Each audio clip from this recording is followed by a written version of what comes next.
Hi, everyone. Welcome to Boosting School Budgets with After-School Suppers and Snacks, hosted by the Food Research and Action Center.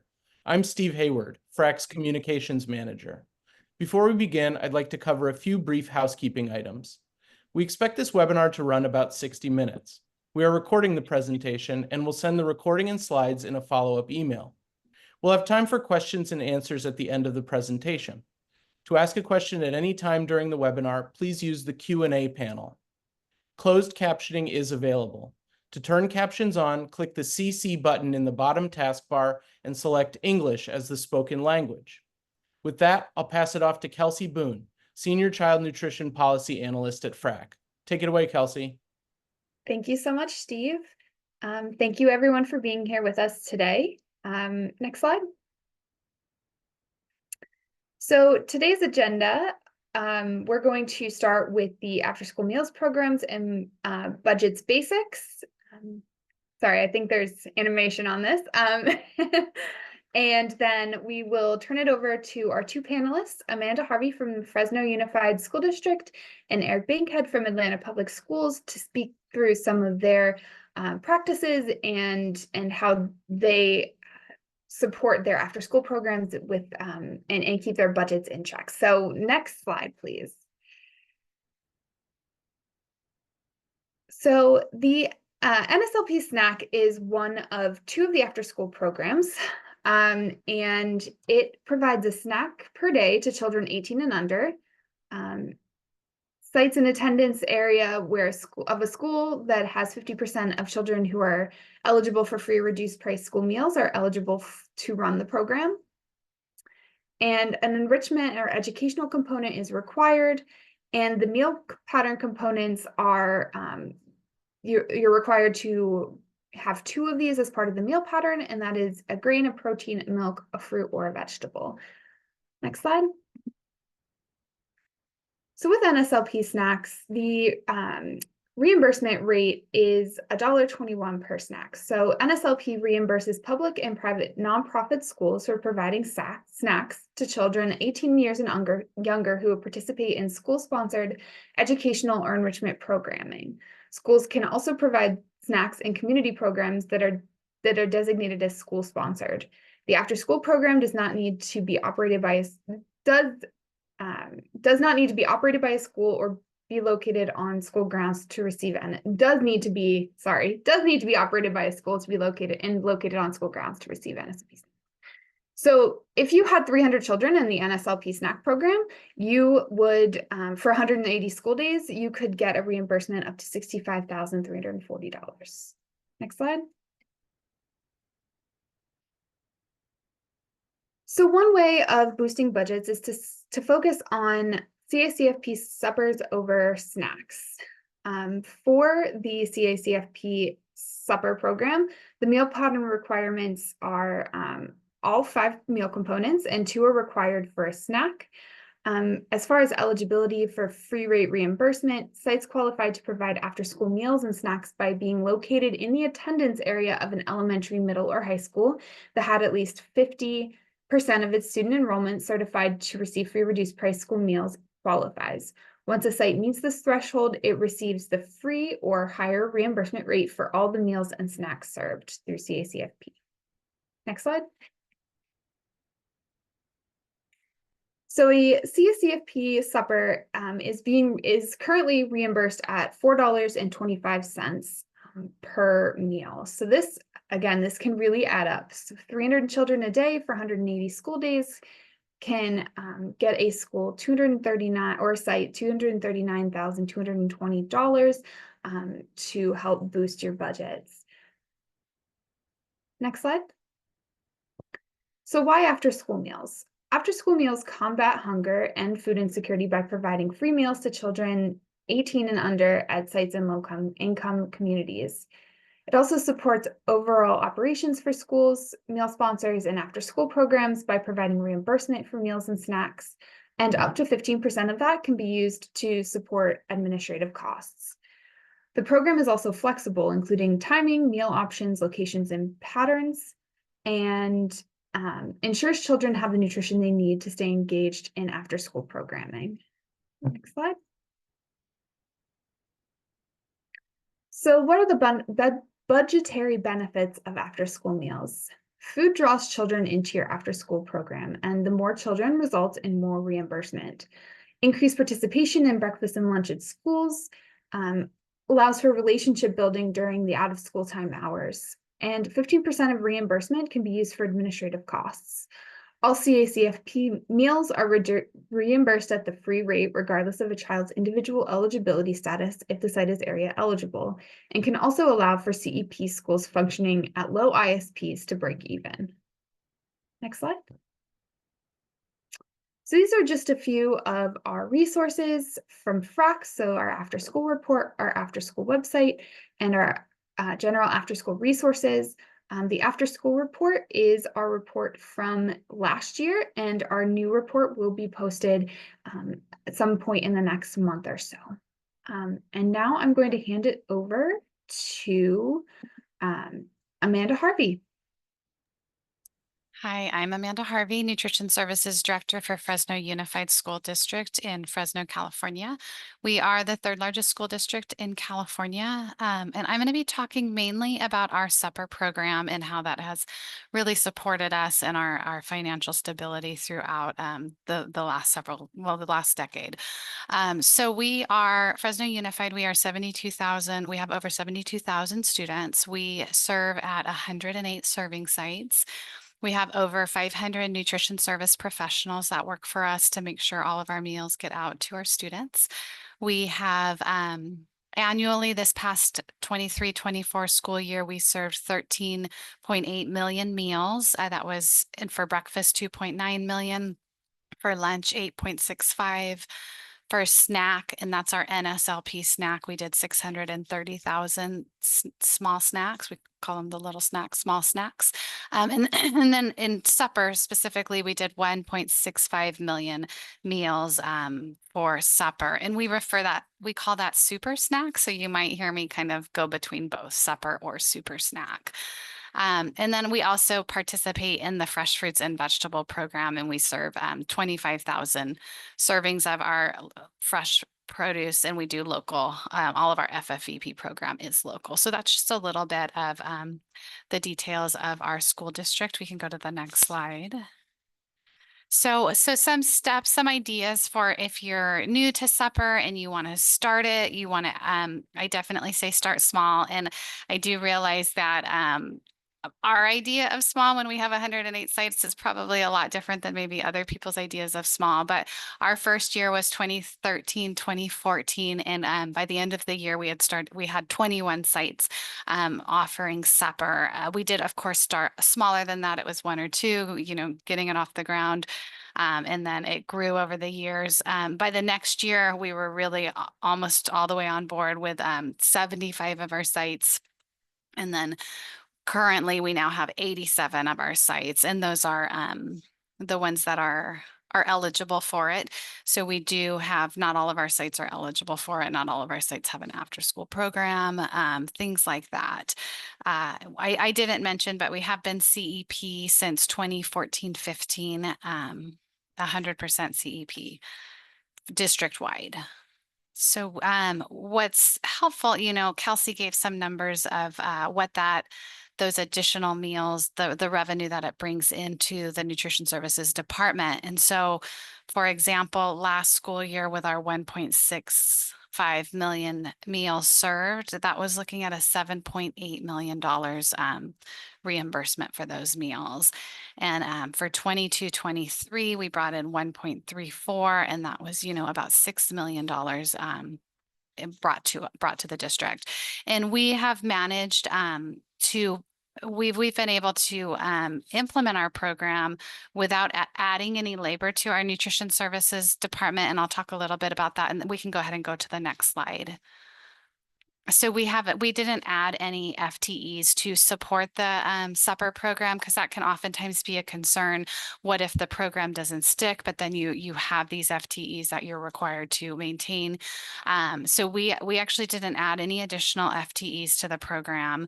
And then we partnered with our after-school program to serve the meals. And so again, starting small and starting with simplified menus. So we had very simple menus menus when we started it at our elementary school sites.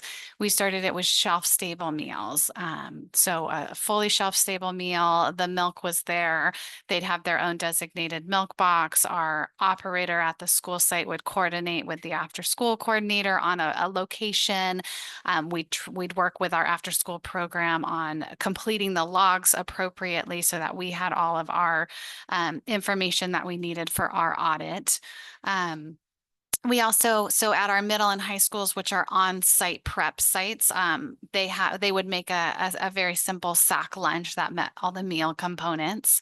And then, so we started in 2013-14, and then 2018-19, there's a little bit of menu fatigue starts to happen. So we were able to partner with a local pizza vendor who sold us a compliant pizza, and they delivered it just in time to the school site. So it was delivered at that time. We've seen a significant increase. So it's once a week they get the pizza. It's not every single day. They would get their normal menu, and then once a week would be pizza day. And we find that with our pizza days that we've seen in elementary a 35% increase in participation on our pizza days, middle schools about a 26% increase, and our high schools about a 48% increase. So we definitely see a benefit for our vendor on the days that we call it our pizza days, when we're partnered with that local, and it's actually a local vendor, which is always very exciting to be able to keep that support in the community. So again, I just really encourage, like if you're looking at starting a supper program, to look at what works best for your department. Simplified menus, start small. And then the biggest and the best thing that you can do is on the next slide, is just making the right connections, working with your site principals. We had no pushback from our principals. They were all very excited about this prospect. We also had our extended day, our after school program. They're already required per their grants to provide a snack. And so we're like, well, look, we'll provide the snack as well, but we can also, our kids are really hungry. Our demographics are we have high poverty in our community. And so let's give them a supper. And so we actually serve our supper right after the bell. We don't wait till the end of the after school program. We find that we get a lot more participation right at the bell, because then you can grab the community children that are not enrolled in the after school program, and you can also serve them. So you get a lot more participation with that model. So partners, again, connections, what connections can you make within your district to make this a successful program for you? You don't have to do it all on your own. Definitely work with other people. I had mentioned earlier that, the nutrition services department did not add any FTE. So our staff don't serve the meals. Our extended day, our extended learning department, their staff, they're running the after school program. They've been trained. We train them annually on the meal components, the meal pattern, what's a reimbursable meal, how to complete your logs.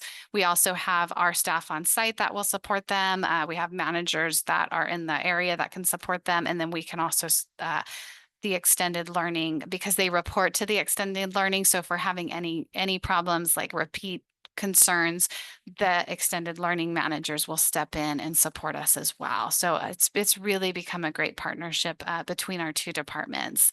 So they'll help us, again, like I said, the annual trainings, any technical assistance that they're needing with like completing the logs is really the biggest challenge, and making sure that they're claiming the meals correctly, that they're serving them correctly and serving the full reimbursable meals. And that department, again, helps us with the corrective actions.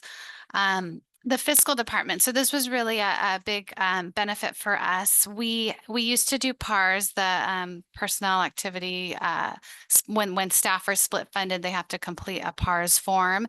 And we were able to eliminate that by creating the annual interprogram vending agreement, which really helped significantly reduce the paperwork associated with this program. And mainly we just do, there's the CDE has a calculator that we complete, and then we charge our CACFP monies, our revenue basically that we get from the state. And we're able to then put it into the cafeteria fund. So it's kind of like the cafeteria fund is catering this this program for us. And so that's been very helpful for us. And that's all was approved by CDE. And that would be the next recommendation for connections is definitely work with CDSS and CDE. So CDSS, the department, well, and that's for us in California. It's obviously it's got different names for if you're in a different state.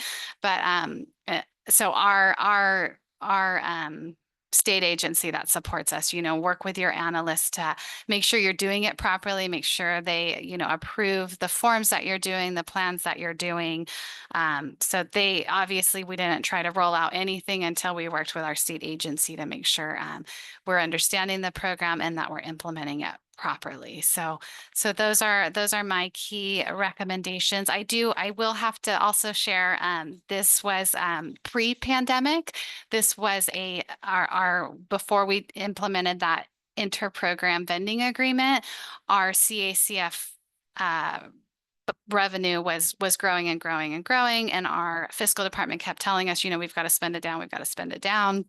And I'm thankful that we didn't, because then when the pandemic hit us, we had a pretty healthy reserve that kept us from actually going into the red when we were coming back out of the pandemic. So it really was, this program has really helped us, and it helped us in the past too. When we first implemented it in 2013-14, a lot of times we were having to borrow from the general fund, and now we've been solvent on our own, fiscally solvent since we've implemented this program. So it's been hugely helpful for our district.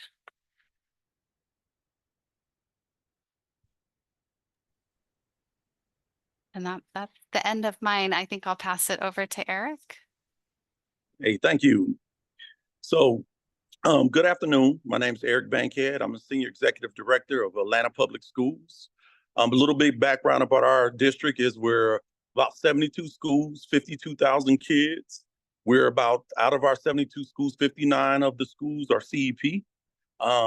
We offer, like before with Fresno, we offer every program imaginable to our students, because we do have a severe need district for the most part.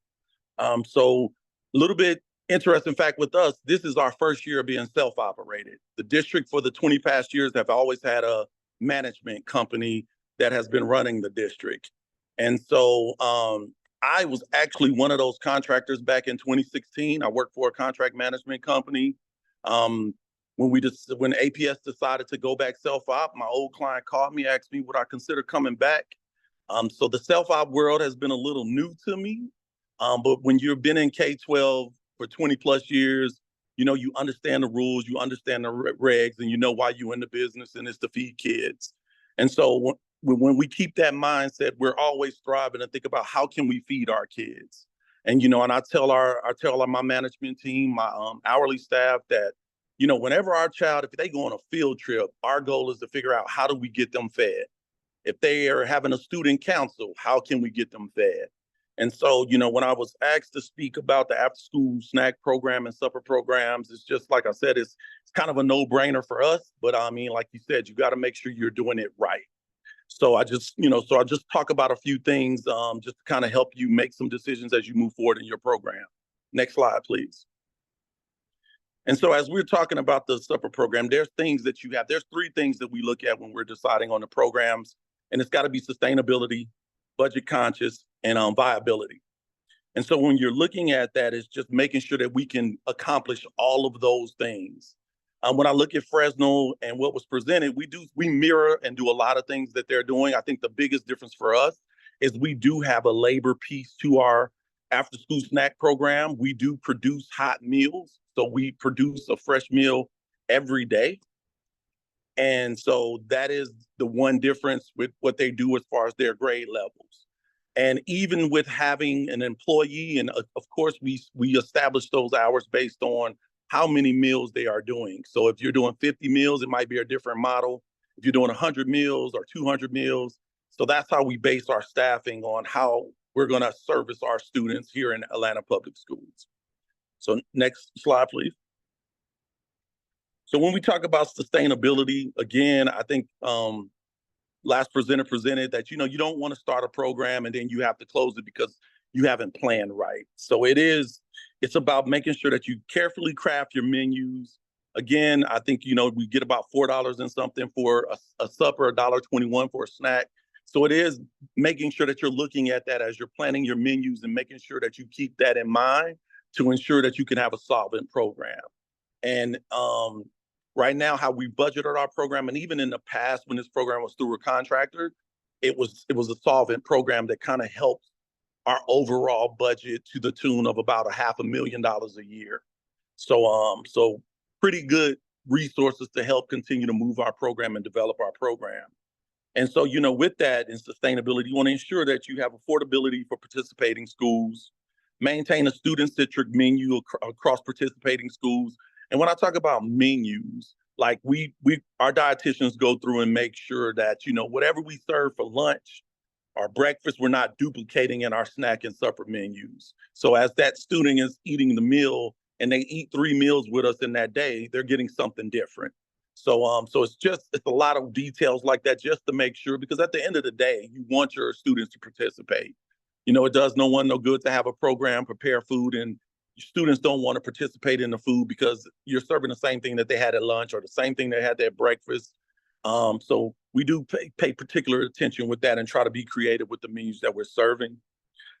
Also in maximizing the reach and impact of the after-school nutrition program. And so we try to capture everything. We're out there almost like door-to-door salesmen. We're talking with principals trying to figure out, do you have a chess club? What kind of clubs do you have? Athletics, whatever we can figure, we're trying to find out how can we maximize our program and get the most students participating in that program.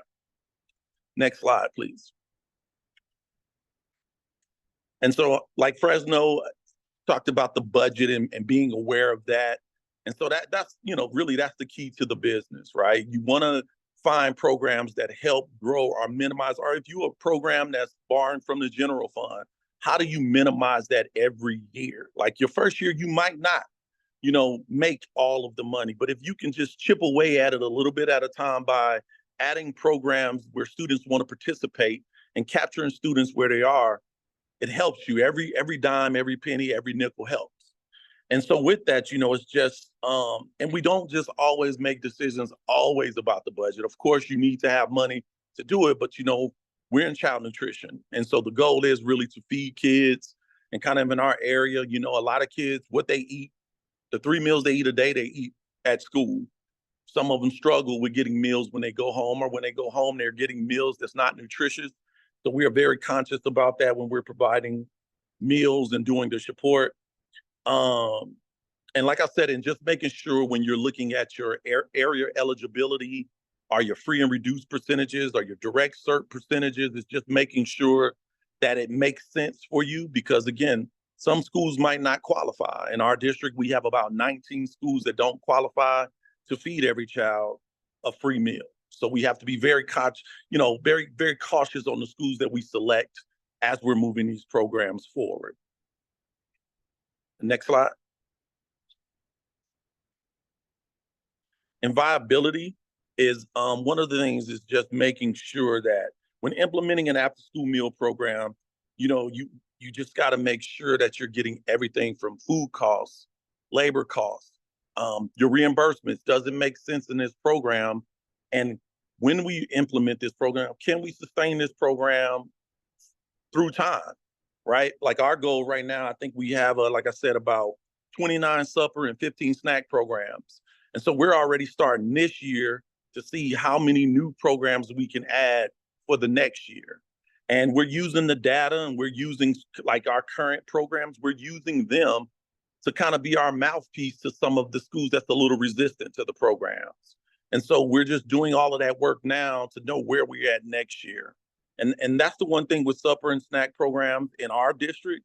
Sometimes, you might have 29, and next year somebody might decide not to participate for various reasons. They might have lost the program or something happens. So when we're dealing with schools, we try to make sure that we get enough programs in there that if one falls off, it doesn't mean we have to close the program in its entirety. And so we do a lot of things to just make sure that we're checking all of those boxes to make sure that we're providing a fiscally sound program and a program that can last through the test of time.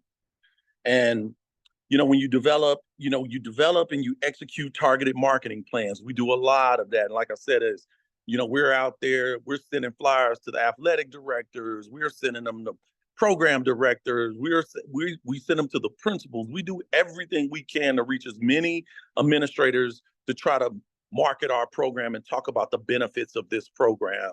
And so when I say right now we're at 29 supper and 15 snacks, we've already got interest from 5 more programs for next year. So it's a great program.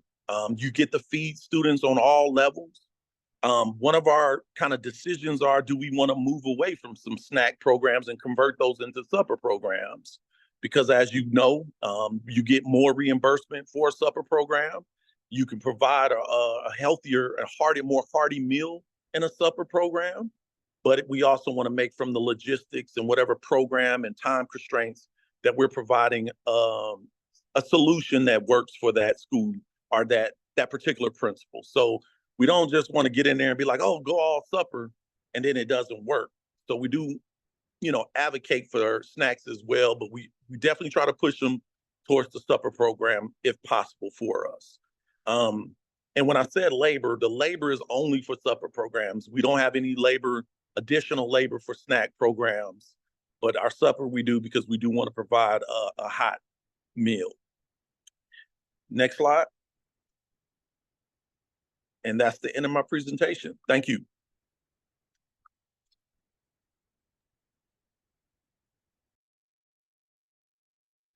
Thank you so much to both of our panelists. We are going to turn now to a question and answer session. We will share contact information in our follow-up email. So I know that was one of the questions. I also have a question for our panelists. So if a school is looking to start an after-school meal program and they have not run any programs before, what would be your initial guidance for them, the initial step that they need to take to start moving towards a program? So with the first thing for me is if they're, because again, they might have concerns about logistics, timing. So I always try to invite them out to one of our current programs to see if they can come see it operating so they can kind of understand the logistics, can see the kids enjoying the food, can kind of see how it works. Because again, you take a principal or a program director, they're always wondering, about custodial services. Or will my kids have enough food? Are we going to be around the buildings with food? So for me, the first step is always inviting them out so they can see it in operation.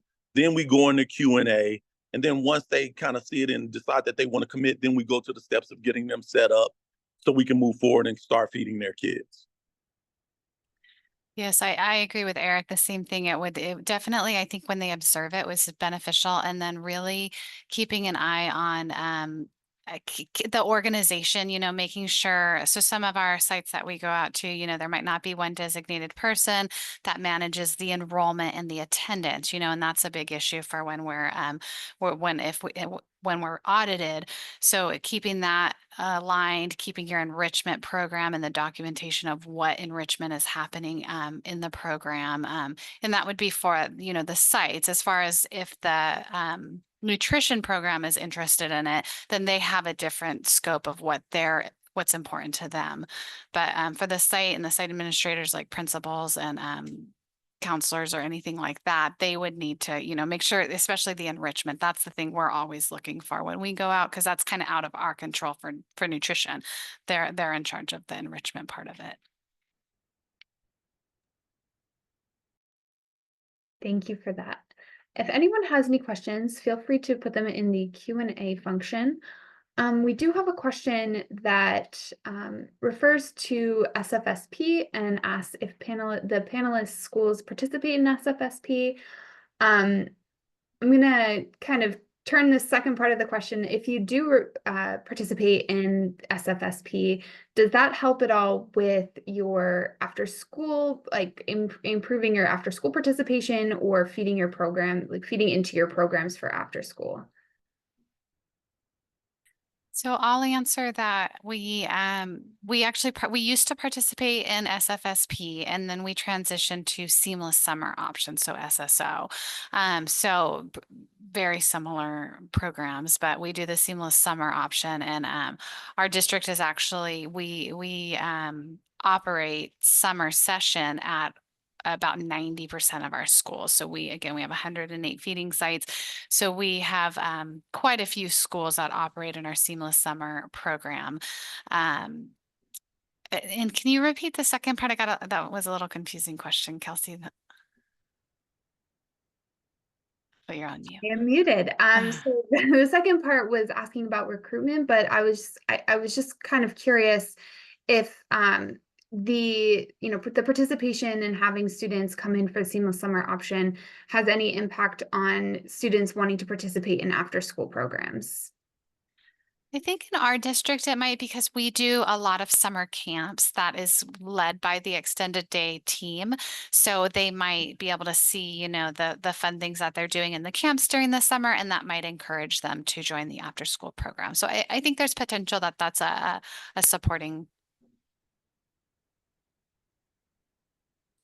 Yeah, and we run go ahead. I'm sorry. No, go ahead. Go ahead, Eric. Yeah, so we do run a summer program as well. We are in SFSP. With our first year being self-operated, we really didn't change a lot of things just yet, but I have been looking to see if we would change to seamless summer. So that decision is still there. We'll operate SFSP for this coming up summer. But I would just say any summer program, that you have, because you do have some camps, you do have summer school. It's always that thing to kind of show, especially some principals, because here in our district, sometimes depending on renovations or relocations or school closures, summer kind of rotates throughout the district to different sites. So I do think having administrators to get to see some of the other sides of that and kind of see some of the feeding models, I do think that does benefit some participation in the program. Thank you so much. The last question I have up right now is for Amanda, asking about if you had a template for the annual interprogram vending agreement. So what we have is California specific. So I don't know if the tool that we have, mainly the template, the agreement that we have, it's on a district letterhead, and it has basically, let me pull it up just so I can refresh. But basically, it has the designated amount that we're charging them for breakfast, lunch, and snack and supper. It has each of those. And then that just helps us transfer per meal, that we transfer that amount over. And then we do a budget transfer with fiscal each year.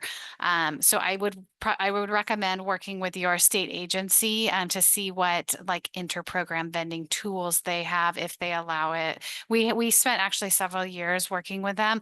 And another thing, we do it as an annual. I did want to kind of touch base on this, so I'm glad it came back up. We did it as an annual.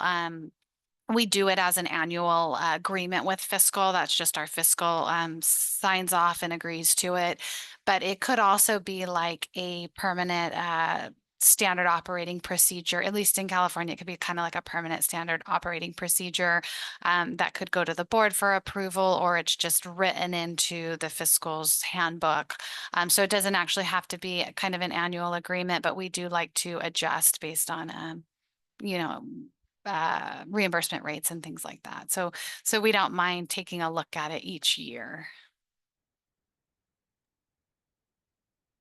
Thank you so much. So as I don't see any more questions, wait, one just came in.